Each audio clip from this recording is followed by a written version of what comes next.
No mundo mágico da Pixar, existem muitos filmes famosos. Filmes como Os Incríveis, Toy Story, Procurando Nemo, Coco, Carros, Vida de Insetos, Monstros, S.A., WALL-E, Ratatouille, entre vários outros. Com certeza você deve conhecer esses filmes. Mas você sabia que todos esses filmes estão ligados? Como se todos fizessem parte de uma mesma história, sendo uma continuação do outro, unindo épocas diferentes. Desde o passado até o futuro. Hoje, galera, nós iremos contar para vocês um pouco mais sobre a teoria da Pixar. A teoria que mostra que todos os filmes da Pixar estão ligados numa mesma história. Mas antes, se inscrevam no canal e curta o vídeo. Pode parecer que não, galera, mas o joinha de vocês é muito importante.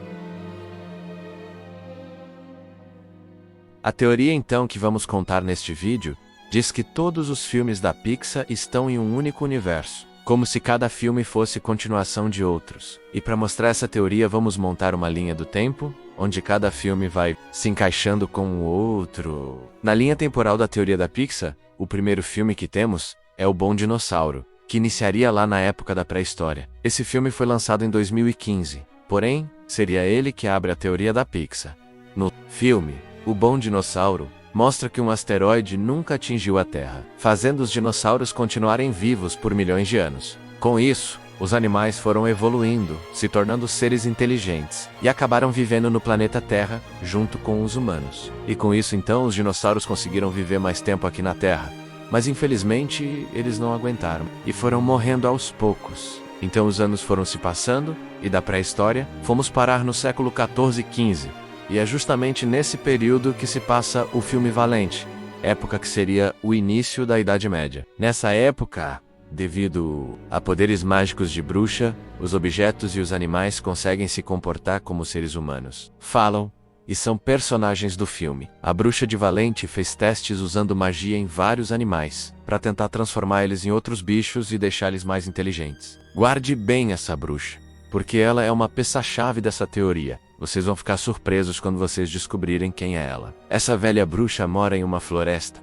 e ela simplesmente desaparece quando abre uma porta de madeira e passa por ela. Mais uma vez, lembre da bruxa. E agora mais um detalhe, lembre da porta. Essa informação será muito importante no final da teoria. No filme Valente, para quem já viu, a princesa Merida descobre uma magia estranha e acaba transformando sua mãe em um urso. Então, galera, nesse período, devido à magia, devido à bruxa, os animais e seres inanimados começaram a falar e se comportar como humanos. E depois, então, de muitos anos, esses animais começaram a se espalhar pelo mundo.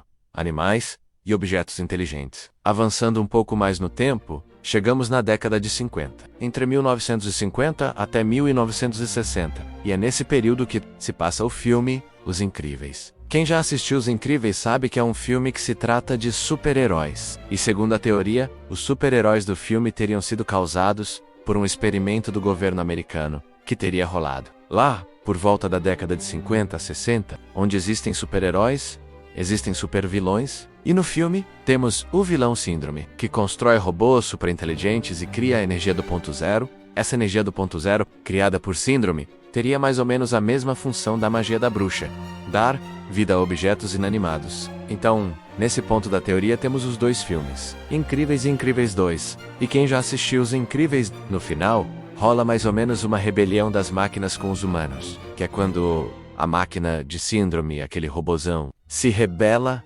contra ele, mostrando que as máquinas já estavam com uma inteligência independente, que não precisava mais dos humanos para viver. E é com isso então que chegamos no filme Toy Story, Toy Story, Toy Story 2, que se passa de 95 a 96.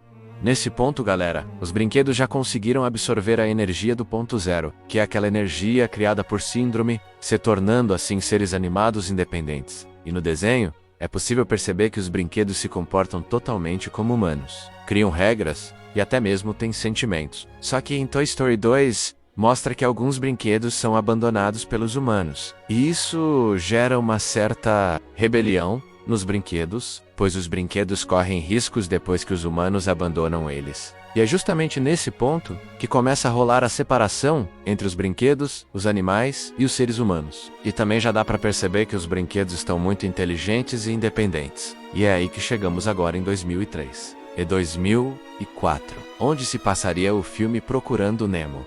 Em Procurando Nemo, é possível ver que todos os animais já possuem uma inteligência acima do normal. Eles conversam, possuem sua comunidade, fazem aventuras, se relacionam com outros animais. Alguns, como Dory, por exemplo, conseguem falar outra língua. O baleias, em Procurando Nemo, é possível ver que os peixes possuem uma sociedade avançada. Eles têm escola, sinal de trânsito, e isso, galera, seria o resultado dos feitiços feitos pela Bruxa de Valente, que deixou os animais mais inteligentes. E essa teoria também diz que a perda de memória da Dory está acontecendo justamente pelo fato dos peixes evoluírem muito rapidamente e começarem a dar uns bug, vamos dizer assim. E mais uma vez em Procurando Nemo, mostra o conflito entre os seres humanos com os animais, sendo os seres humanos os vilões do filme, digamos assim. Por prender os peixes, não. Deixarem eles livres, e até mesmo por poluir o mar. E sem contar também que Dory consegue ler, ela consegue entender a língua inglesa, mesmo sendo um peixe. Mas antes da gente falar de outros animais animados da Pixar, que nessa altura do campeonato já estão tomando o mundo da Pixar, precisamos explicar uma outra coisa. Em vários filmes da Pixar, galera, se alguém é esquecido, ela acaba desaparecendo por completo. E podemos ver isso diretamente no filme Coco. A história do filme se passaria em 2006. E a história mostra que se algum parente morre ou alguma pessoa morre e ninguém lembra dela, ela acaba desaparecendo do mundo dos mortos, sumindo assim por completo. E esse lance de desaparecimento quando esquecido acontece também no filme Divertidamente, que é quando a menina Riley esquece por completo do seu amigo imaginário Bing Bong. E aí na história, ele deixa de existir por causa disso. E isso também, galera, é mostrado em Os Incríveis. Mesmo de uma forma diferente, se os super-heróis forem esquecidos, eles também deixam de existir. E o próximo filme que temos depois de Coco é Toy Story 3, o filme que se passaria em 2007. Neste filme já mostra o conflito direto entre os brinquedos e os humanos, mostrando que os brinquedos não estão nada contentes com os humanos, dando a entender que os objetos criados pelos humanos e animados pelo ponto de energia zero poderão no futuro controlar o mundo. E um outro detalhe, galera, que a gente esqueceu de citar, nesse filme, em um momento, é possível ver as pilhas de Buzz Lightyear, feitos pela empresa By and Large BNL, que também é vista em vários outros filmes da Pixar. Guarde bem essa empresa, porque ela vai ter uma importância muito grande logo logo. Vamos então agora para o próximo filme, Up, que se passaria no mesmo ano, 2007. Nesse filme vemos que o mundo está mudando. Carlo Velhinho perde sua casa por uma grande corporação que está construindo um monte de coisas na cidade. E isso mostraria como o ser humano está destruindo a Terra. Se você assistiu Up, deve lembrar que o cachorro usa uma coleira que possibilita dele falar. E essa coleira teria utilizado de alguma forma aquela magia da bruxa. Nesse filme também é possível ver que os animais geralmente têm um pensamento negativo com os seres humanos. Nessa altura dos filmes da Pixar, não é só o cachorro que é inteligente, praticamente muitos animais que viviam na cidade já estão inteligentes. E aí que chegamos a Ratatouille, em 2007. Quem já assistiu Ratatouille sabe que o filme mostra um ratinho que é muito inteligente, consegue se relacionar com humanos e até cozinha. O rato Remy age como um ser humano e até controlá-lo. E isso seria por causa da magia da Bruxa de Valente, que deixou os animais super inteligentes. Remy então é um rato que sabe cozinhar e até controla um humano chamado Linguini, fazendo ele ser um ótimo cozinheiro, sendo que o cara nem cozinhar, sabe? E no filme também é possível ver a treta entre humanos e ratos, mostrando mais uma vez o conflito entre os humanos e os animais. Tirando Remy, todos os ratos odeiam os humanos. Além de cozinhar, Remy consegue andar sobre duas patas, se limpa e até consegue ler. E cada vez mais. Então, galera, os seres inteligentes estariam se distanciando dos seres humanos. Avançando um pouco no tempo, chegamos em Carros, Carros 2 e Carros 3, que se passaria entre os anos de 2110 a 2800. Aqui nesse ponto já estamos no futuro, e não existem mais humanos na Terra. Eles já teriam ido para o espaço, isso lá no início do século 22. A teoria diz que nesse momento em que se passa o filme Carros, os humanos saíram da Terra, pois as máquinas dominaram o mundo, e também devido a um grande número de poluição na Terra, além dos humanos. Os animais também não estão presentes no filme. Os carros e várias outras máquinas já estariam independentes, poder assim viver sozinhos, apostar corrida, abrir seus comércios, tendo suas aventuras e tendo a sua própria vida, sem depender dos humanos. E ao mesmo tempo o mundo já estaria próximo de seu colapso, pois a Terra já estaria poluindo cada vez mais, deixando o planeta totalmente inabitável. Em Carros 3 já é possível ver uma propaganda daquela empresa, Bienal, que já falamos que tem vários filmes da Pixar.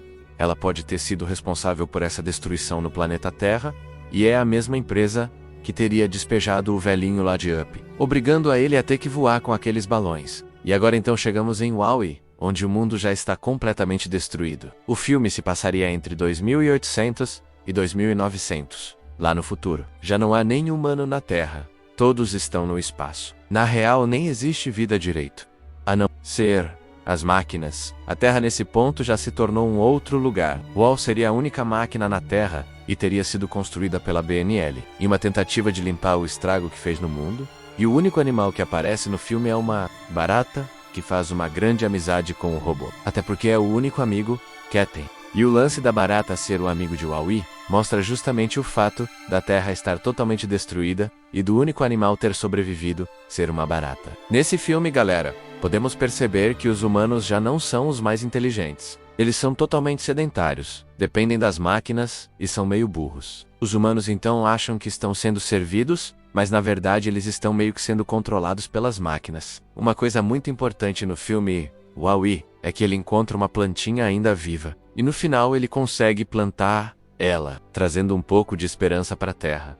Nos créditos, galera, é possível ver que a plantinha se torna uma enorme árvore. E o formato dessa árvore, galera, é bastante peculiar. Ela se parece muito com uma árvore que aparece no começo de um outro filme, Vida do Inseto. E essa árvore também serviria como um símbolo. Vida de Inseto se passaria no ano 2898 e mostraria o recomeço da Terra. Os insetos estariam evoluídos, vivendo em sociedade, bastante parecida com a dos humanos. Cidades, roupas, trabalhos, cada um com seus deveres e suas obrigações. A vida na Terra estaria voltando, teriam poucos humanos vivendo na Terra. E é por isso que eles não são principais no filme. O repovoamento está acontecendo. E é por isso que existem poucas pessoas na Terra. E depois então de muitos e muitos anos, a Terra foi se enchendo novamente. Mas devido à enorme radiação deixada pelas empresas, começaram a ocorrer várias mutações nos humanos e nos animais. E no futuro distante acabou surgindo uma nova espécie dominante na Terra, os monstros. E agora então, chegamos em Monstros S.A. e também Universidade Monstro, que se passaria no futuro muito distante. Depois dos anos 3000, os monstros acabam se tornando uma sociedade mais avançada, tendo empresas, universidades, cidades, empregos. Mas mesmo ainda mais evoluído do que os humanos, os monstros ainda precisam dos humanos, pois são justamente os humanos que dão energias para os monstros. Então os monstros acabam desenvolvendo uma tecnologia que possibilitam que eles se conectem com os humanos através das portas. O filme mostra que, quando eles configuram uma porta e passam por ela, eles conseguem entrar em contato com os humanos, como se fosse uma espécie de porta mágica. Os humanos, então, através dos gritos, fornecem energia para os monstros. Porém, os humanos são totalmente tóxicos para os monstros. Os monstros não podem tocar nos humanos. Na teoria, nesse período existiam poucos humanos na Terra. Então a porta seria meio que um portal para viajar no tempo e chegar na época onde os humanos estavam. E com esse lance então de viajar para o passado e monstros, temos novamente o filme Divertidamente. Quem assistiu o filme sabe que Willy, quando era criança, tinha um amigo imaginário chamado Bing Bong. E Bing Bong se parecia bem com um monstrinho. A teoria diz que Bing Bong não era um amigo imaginário, e sim um real monstro. Bing Bong trabalharia na empresa Monstros S.A., quando a empresa já trabalharia com risadas, e não com medo. Por isso que o monstro parece um palhaço todo alegre, fazendo Willy se divertir na infância. Ele teria então viajado no tempo, para um período em que Willy ainda fosse jovem, para conseguir o seu riso como forma de energia. Memória que Willy teve de um monstro que viajou do futuro para o passado foi tão grande, que na cabeça dela o monstro acabou virando um ser imaginário. No filme Monstros S.A., a principal personagem é a garotinha Boo, que acaba conseguindo viajar para o mundo dos monstros. No final do filme mostra que Boo fica triste por nunca mais ver Sally, e ela ainda tenta abrir a porta para ver ele novamente, mas não consegue. Boo, então teria ficado muito triste por não conseguir mais ver seus amigos monstros, e fica fascinada com tudo aquilo, os monstros. O lance da porta leva ela para um outro lugar. Boo ficou tão obcecada em encontrar Sally novamente, que durante anos procurou formas de reencontrar seu amigo. Até que, teoricamente, ela conseguiria encontrar uma forma de viajar no tempo. E acaba criando uma magia para fazer os animais se comportarem como seres humanos. E é nessa hora então, galera, que chegamos novamente no filme Valente, onde a bruxa de Valente seria na verdade Boo. Boo teria ficado velha, e mesmo assim, não teria desistido de encontrar Sally. Tanto é que na cabana da bruxa em Valente, é possível ver uma escultura de madeira do Sally, e até mesmo o carro da Pizza Planet, que mostraria que Boo, ou a bruxa de Valente, teria o poder de viajar no tempo. Até porque a bruxa de Valente desaparece simplesmente ao entrar em uma porta. E o lance das esculturas, presente na sala da bruxa é uma coisa bastante interessante, porque pensa comigo, como a bruxa iria esculpir o carrinho do planeta Pizza, ou até mesmo do Sally, sendo que ela vivia lá na Idade Média? Simples. Ela era uma viajante no tempo. E a teoria até diz que todos os easter eggs deixados nos filmes foram deixados pela Boo, que viajou no tempo e deixou cada objeto em cada filme. No final de tudo, a teoria diz que todo o amor de Boo com Sullivan foi a chave que uniu todos os filmes da Pixar, fazendo então tudo acontecer e se unir. E a Pixar galera realmente confirmou que todos os seus filmes estão ligados. E até fizeram um vídeo para mostrar todos os easter eggs dos seus filmes, mostrando que todos os filmes estão conectados. Essa então, galera, foi uma teoria criada por um jornalista, John Negroni, em 2013. E à medida que foram lançando novos filmes, eles foram se encaixando na teoria. E você, o que achou dessa teoria? Eu particularmente, gostei muito. E vocês? Deixa nos comentários aí o que vocês acharam. Uma teoria meio louca, com bastante detalhes, bastante coisas, mas que no final das contas faz muito sentido. Lembrando, galera, que essa teoria, por ter muitos filmes, ela também tem várias variantes. Existem na internet várias versões. Tem versão que possui mais filmes, tem versão que a ordem muda. Então, se você conhece outros detalhes dessa história, deixa nos comentários. Então é isso, pessoal. O vídeo fica por aqui, se inscreva no canal se não for inscrito, e aguarde os próximos vídeos. Valeu!